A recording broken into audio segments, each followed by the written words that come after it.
Welcome everybody to this month's installment of the Market Update and Economic Outlook. With me is Martin Wildy and I'm Ryan Ohlson. So let's jump right in. We had some remarks yesterday from the Fed, and the market has sort of chimed in what its opinions are, which has been a big thumbs down. But what's your takeaway from what was said, and what do you expect to see things look like in the next weeks, months to come? Yeah, the whole story of this year has really been inflation and increasing interest rates. And what's interesting, so yesterday was decision day for the Fed, and markets were basically pricing in a 75 basis point or 0.75% increase. And that's what markets got. So no surprise there. The Fed hiked rates again. So we're up to about 4%, which is a big move from the beginning of the year. We've gone from basically 0% interest rates at the end of last year to 4%.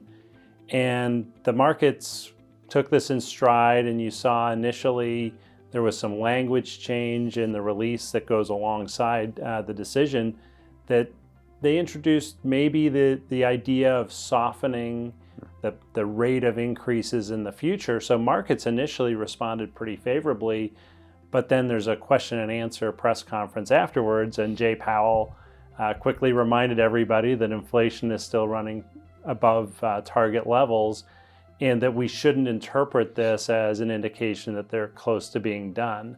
So that was basically him dousing a lot of cold water on the notion that they were close to being done raising interest rates. So markets sold off.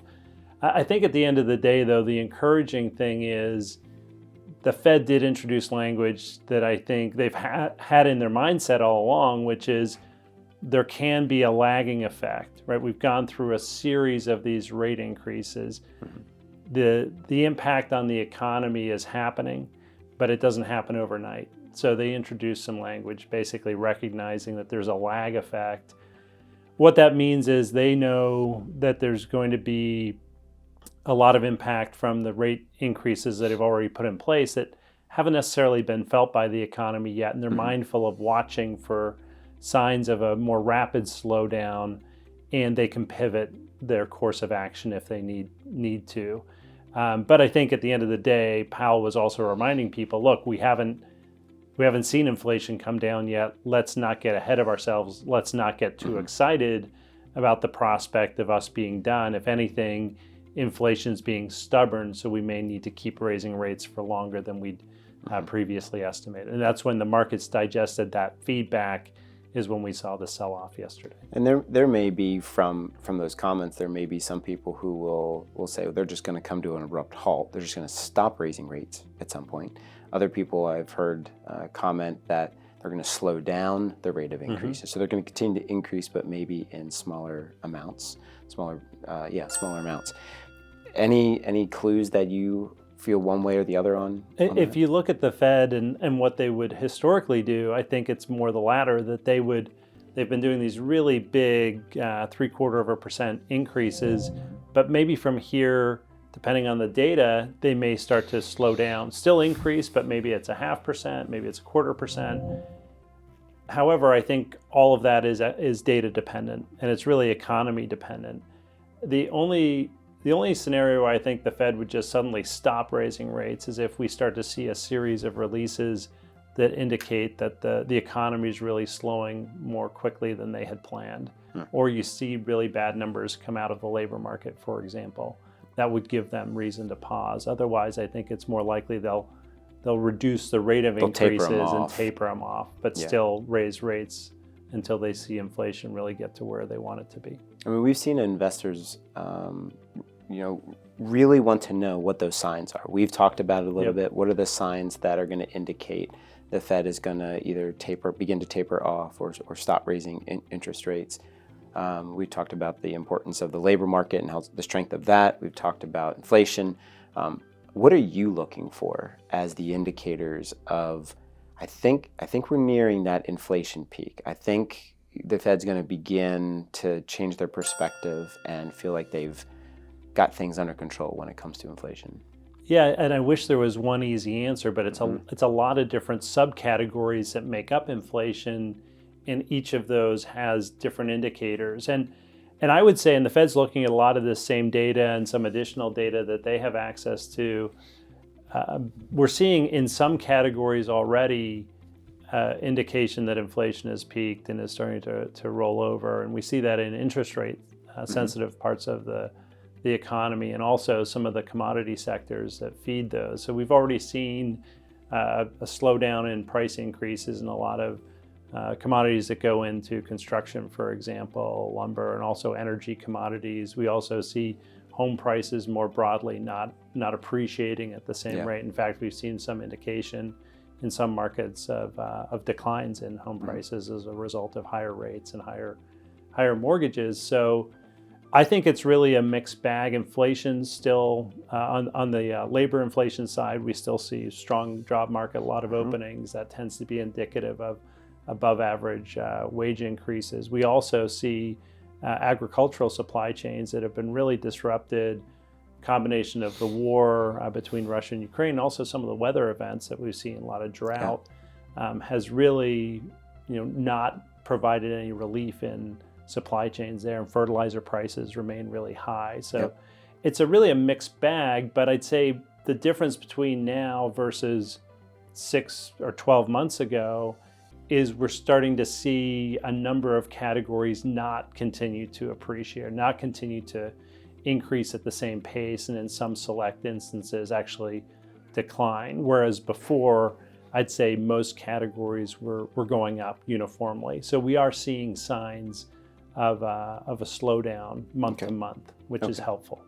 So within the broader asset classes, what are the asset classes that we expect will continue to perform well during still we're in an inflationary environment?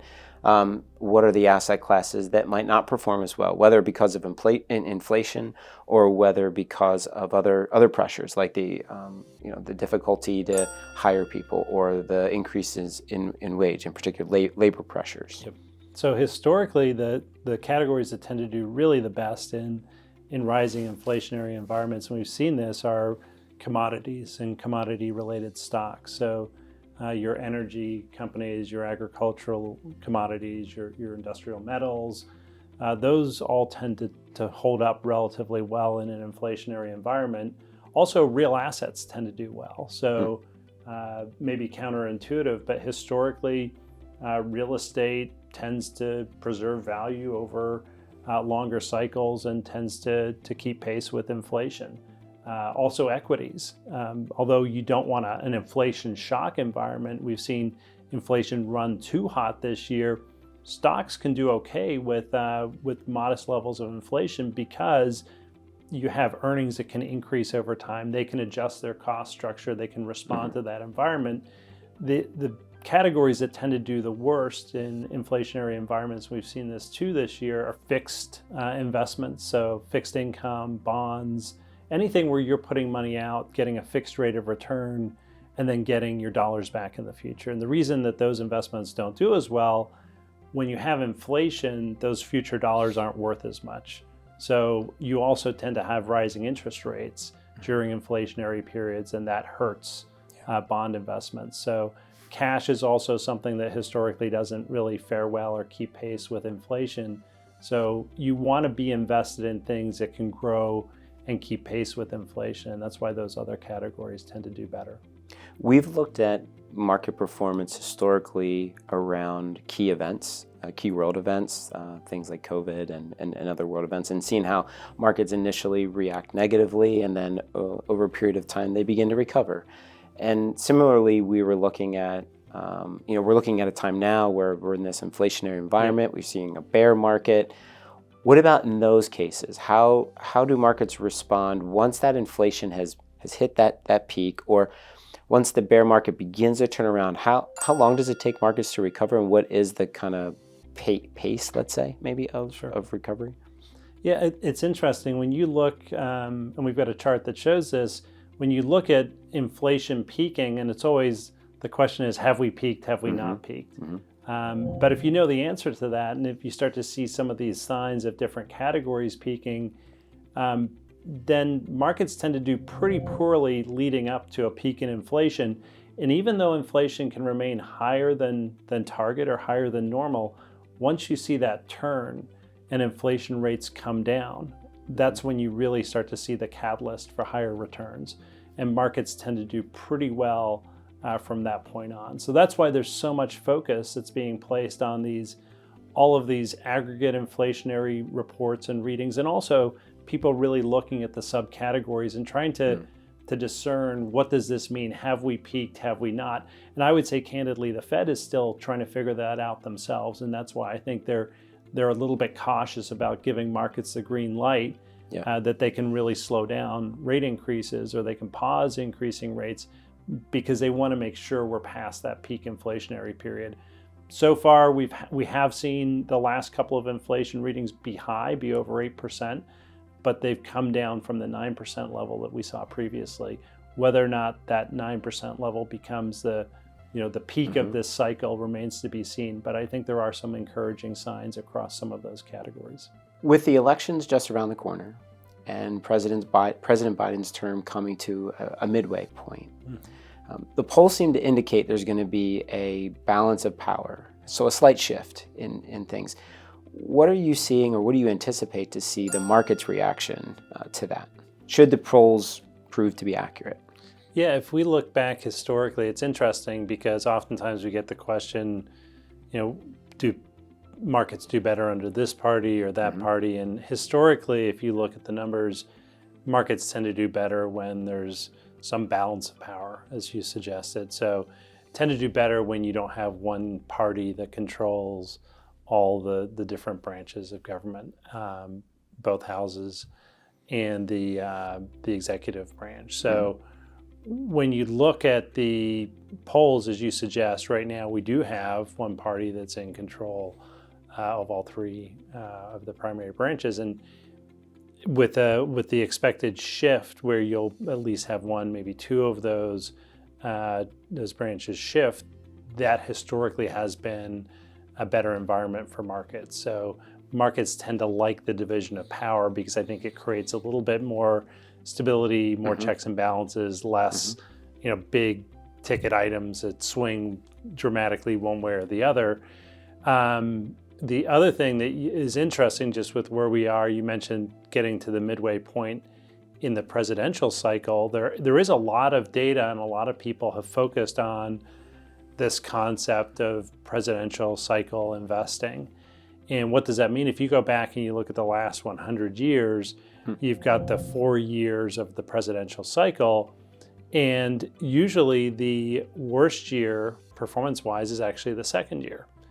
And the best year is the third year. So it's just a statistical kind of looking back historically, but people will argue that there's something to that because it can dictate when you have changes in the amount of spending and other things to try and gear up for elections. So when we look back historically, it's just interesting coincidence where we are in the cycle right now. The second year is usually the worst year of the four in the presidential cycle. Third year is usually the best. And if we look quarter by quarter, the worst 2 quarters in that 4-year period are actually the 2 quarters that we've just gone through. And the best 3 quarters are actually 3 quarters that we're about to go through. So whether that plays out again or not this year, there's a lot of variation around those numbers. Sure. We are going into a period historically where statistically the numbers have been better for investors as we get into this part of the presidential cycle. So that's something that could be a little bit of an optimistic tone despite all the negativity that we've seen this year.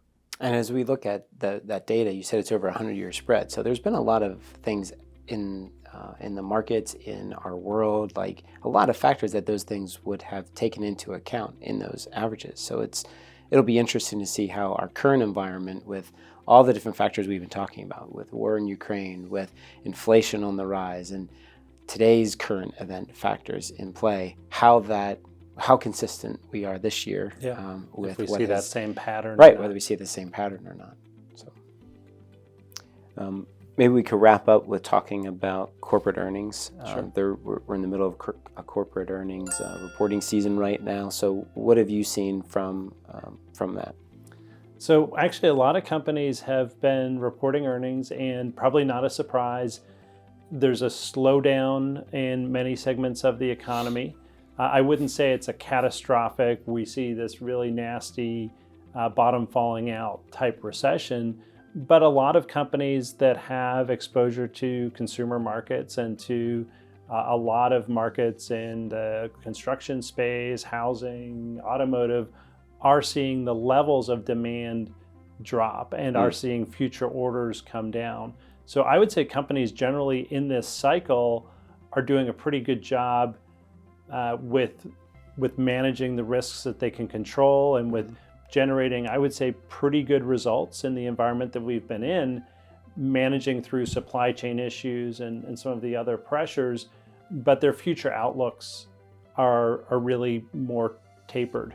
Yeah. And they're not really as optimistic about the future as they were 6 months ago. And that's why you see some of these companies, when they report, the numbers have been pretty good right now, but the stocks may come down because their future outlook, it's not awful, but it's softened versus where they were previously. And that's all just a part of higher interest rates and the Fed.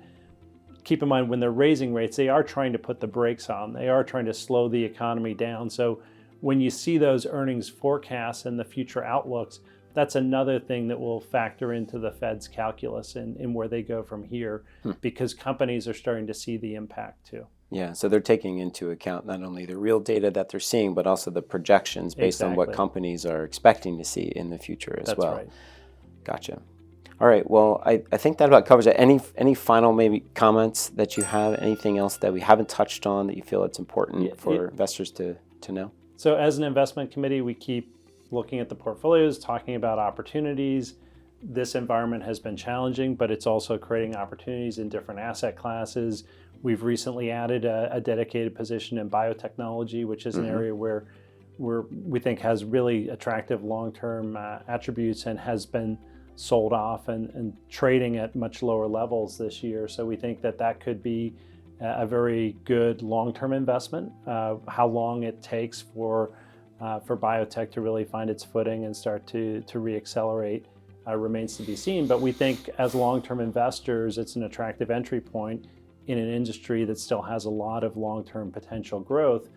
And we are also looking at what's happening in areas like the mortgage market, with rates going up so dramatically, causing a lot of pain in some parts of the bond market. But at some point, that becomes the opportunity for investors. Right. And we may not be there yet, but it's certainly something that we're keeping a close eye on. Yeah, there's a lot of things going on. There's a lot of opportunities out there. It's one of the things that we've continued to discuss and stress is while there's this doom and gloom and fear being kind of conveyed and communicated in the market, our perspective is there's a lot of opportunity out there. And we're trying to be as selective as we can, really understand the things from a macro perspective, understand the way the markets are reacting to things, and then seek out those opportunities, whether it's in healthcare, in biotech, or wherever those opportunities may emerge.